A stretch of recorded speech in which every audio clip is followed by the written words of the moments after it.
Now Vitaji, after the formation of slides, that how slides are formed, we come to again the next topic, that the cell number, shape and size in different organism. As we have discussed earlier, that the number of cells in the unicellular and multicellular organism, we have divided the organism on the basis of number of cells, that is unicellular and multicellular. The unicellular organisms are those whose body is made up of single cell, and each body is able to perform all the functions of the body according to the need. In the multicellular organism, many cells are present and they perform different functions according to the need. Now we come to the next, which is very important, shape and size of the cell.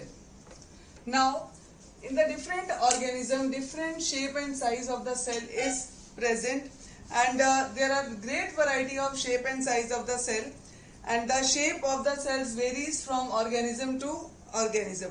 We take the very common example, Plasmodium. You have heard about the Plasmodium, bache. Plasmodium, it is the causative organism for malaria. It is the causative organism for malaria. The cell of the this Plasmodium is sickle cell. Sickle shape. Sickle क्या होता है? दराती. Sickle की तरह है. Why this shape is there? Because the shape is very fine. बहुत पतला है. The cell, the shape of the Plasmodium is sickle shape, so that when it bites the organism, this type of shape goes easily in the blood cells when it bites, and it goes in the human body. Same amoeba, you know that amoeba, very common example amoeba, everybody knows that amoeba is the irregular shape, and it changes its shape according to the need. The single cell is able to perform all the function, whether it is circulation, respiration, digestion. So there are different shape and size of the cells are there in multicellular organism. Now one more example. They are the Chlamydomonas and the Euglena are the unicellular organism, and they live in water. And they have on the body, this is hair-like structure are present. This hair-like structure are called the cilia. They are called the cilia. This cilia help the organism to swim in the water. So you can see it is developed according to the need, according to the function. Now we talk about the multicellular organism. In the multicellular organism, we take the example of the human, or you can say animals also. In the human, there are more than 20 types of cells are present, and the major cells in the human are epithelial cell. What is the epithelial cell? The epithelial cells is the cells which form the outer covering of the skin. Outer covering of the skin. Blood cells, you know that you have read in 7th class. There are 3 types of cells are there: RBC, WBC and platelets. They have different structure. Bone cells present in bone, muscle cells which are present in muscles, glandular cells, grain-like structure they are formed, and the brain cells which are present in brain, nerve cells made the nervous system, nerve cells, and sperm cell is the cell which is present in the male and meant for reproduction. We will study in detail in next chapter. And egg cell is present in females for the purpose of reproduction. When we talk about the blood cells, there are different types of blood cells I have told you, and they swim, they float in the serum of the blood.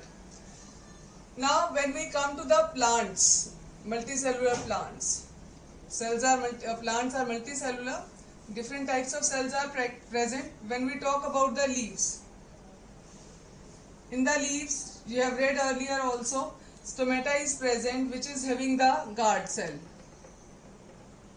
Vein-like structure is present, guard cells are there around it. The guard cells are meant for opening and closing of stomata. It is present. The function of stomata is the transpiration as well as the exchange of gases in the plants. So the cells are made for that. In the root cells, you know that the function of root to take the water and mineral from the soil. So the root hairs are present, and it goes to the stem, which is made up of soft cells in the stem also, and there are main xylem and phloem is there. You have read in the 7th class the xylem is meant for the transportation of water and phloem is meant for the transportation of food. Now, what is the largest cell? The largest cell is the ostrich egg. Ostrich क्या होता है बेटा? शतुरमुर्ग. The largest cell is the ostrich egg. It is about 15 centimeter in diameter and 1.25 kilogram. The weight is, you can see कितना बड़ा size होगा ostrich egg का. This is the size. And in the human the largest cell is nerve cell. I'll show you the structure of nerve cell in the live class. I'll try to show you. What is the nerve cell? You know that in our body there is a network of nerves. You know that from the every part of the body the message goes to the brain, and the nerve cells are meant to carry the messages and getting the response. So the nerve cell is the longest cell, which is made up of branch structure. Why the branches are there in the nerves? Why the branches are there? In the nerve cell, branches are there to get the sensation, to catch the messages. So in this way, the longest cell in the human body is the nerve cell.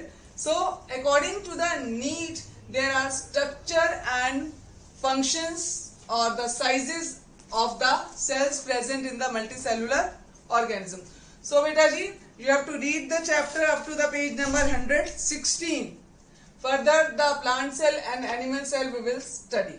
Thank you. Have a nice day.